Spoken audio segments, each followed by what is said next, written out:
Hi guys, Totallydubbed here, and today I'm doing a video review on the eNod Mini Ring Pros. Now most, including myself, had never heard of the brand, but I'm going to say right now you're probably going to be really interested in them.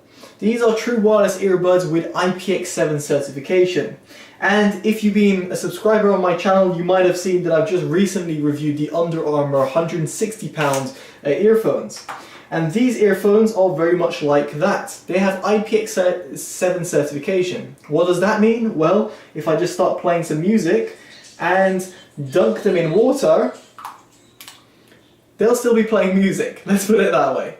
Now these earphones can be found, unlike the JBL earbuds which cost £160, and just to prove they still work, you can probably still hear music. Unlike the JBL earbuds, they can be found for just £70. Now that is far cheaper and far more affordable for people who just want some earbuds that they can use by the pool and not have to worry about them dropping in. Now in this respect, these earbuds actually do what they say on the tin. They survive water for up to 30 minutes at a depth of 1 meter and therefore can be used by the pool and won't cost a fortune.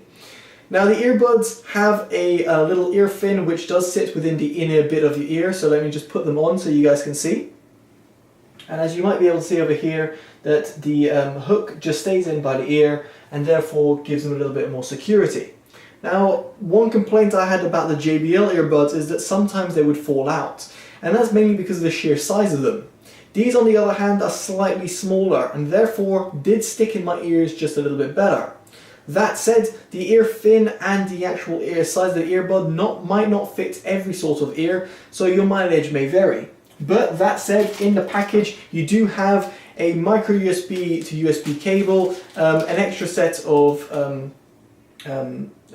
silicone tips, and a sort of an extra silicone part but without the ear fin if you just don't like that feel of an ear fin being in your ear.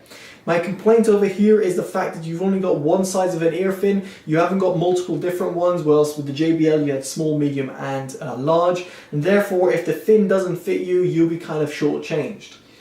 So other than that, in terms of comfort and design, I think that these don't look, specifically very expensive nor very cheap earbuds, but they do feel comfortable, at least to my ears, and I have no complaints in that department. In terms of noise isolation, they do a relatively good job, just given the sheer size of them. I mean, they're not massive, but given the sheer size of them, they will passively block out music around you. Now the earbuds themselves have got buttons to press. Now unfortunately, and very much like the Creative Outlier Air and some other earphones that I found before it that have buttons, these ones are a little bit hard to press and therefore can be a little bit annoying if you want to change music or play, pause, or even answer the call. It's a pretty hard button to press. So that's another sort of weakness of them, is that their button isn't the easiest, most intuitive type of design that I would have come across. Here, for example, the JBLs are much easier to press, or even like the RHA TrueConnects, which use still a physical button, are far easier and far more intuitive to be controlling.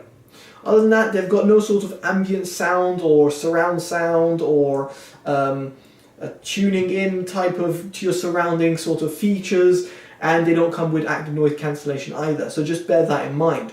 But that said, most earbuds in its sort of price range don't offer those features either, so it's no surprise. In terms of the actual case itself, the case is relatively small and pretty portable. It provides around 20 hours of battery life. That's total 20 hours. So I think this is about 15 hours on battery life on the small thing. I might be wrong, but the website does say 20 hours total. So just expect around 20 hours of battery life. And as I quote battery life here, I'm quoting the manufacturer.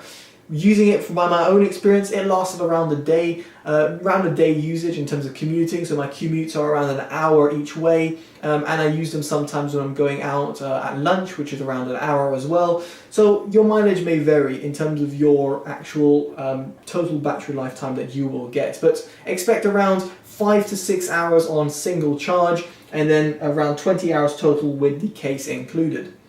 So now, how do these things sound? So for £70, I was not really expecting the world from them, and to be honest, they kind of matched my expectation in terms of the sound quality and the sort of feature set that they had. Unfortunately, they don't compete with the Creative Outlier Air, which are far superior in terms of sound quality and cost only £75, and have a micro USB-C, a USB-C port to charge rather than resigning to the older school micro USB charger, so therefore take a little longer to charge. But in terms of sound quality, like just purely talking about sound quality here, these just don't compete with the Creative Outlier Air. However, for their price, in comparison to other earbuds I've heard under £100, under $100 if you're in the US, then I think these are perfectly acceptable, apart from the Creative Outlier Air, which I just mentioned, which, to be honest, are among the best earbuds I've ever come across in under £200, so it's pretty high competition. But then in terms of its functionalities, these are the only second earbuds I've ever come across that have IPX7 certification. The other ones being the JBLs, and the JBLs come in at £160. And in this respect, yes, they won't sound as fuller, they won't sound as lively as the JBLs in terms of sound quality, but they will provide an enough, decent enough sound quality for the price that you're paying. So going through the individual sound frequencies, the sub-bass is not saying non-existent, but it doesn't really have that extension.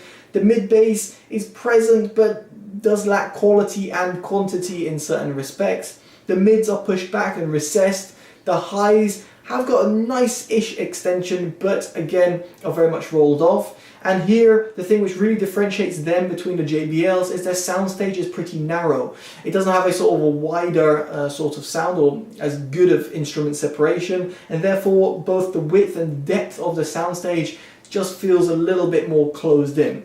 And to be honest, I mean, is it bad? No, absolutely not. But when you compare them to the JBLs, you can hear a sort of sound quality difference. And then when you compare them to the Creatives, which aren't waterproof earbuds, then you're like, wow, these sound leagues above, yet they cost the same amount.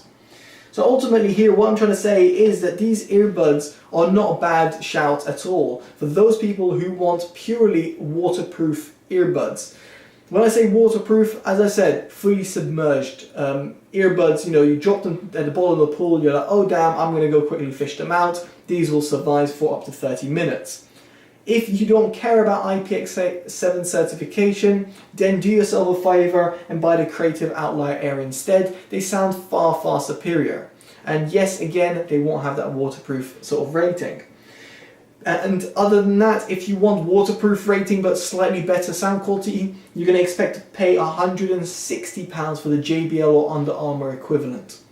So that's pretty much it. Would I recommend them? Yes, if it's a certain sort of case scenario. If you want waterproof earbuds, then I would probably pick these over the JBLs purely because of price. I don't justify paying double, well, 2.2 times the price for the JBL earbuds just because I want slightly better sound. But then again, do I care about waterproofing? No, not at all, because I don't really see myself ever using wireless earbuds in and around the pool or around the beach, and therefore I would just pick the Creative Outlier instead for that better sound quality. So hopefully this video was clear enough. If there's any questions whatsoever, ask me down in the comments below. I know sometimes I ramble on, so it can get sometimes a bit confusing. If you like this review, make sure you give it a like, comment, subscribe, favorite and share, always helps. And more than anything, do check out in the link in the description below these earbuds and any of the earbuds that I've mentioned in this review, including JBLs and the Creatives and other alternatives that I might have found. There'll be a link in the description below for an alternative earbud that you might want over these ones. Alright guys, I've been Totally Dubbed. Hopefully you've enjoyed it. Take care and bye bye.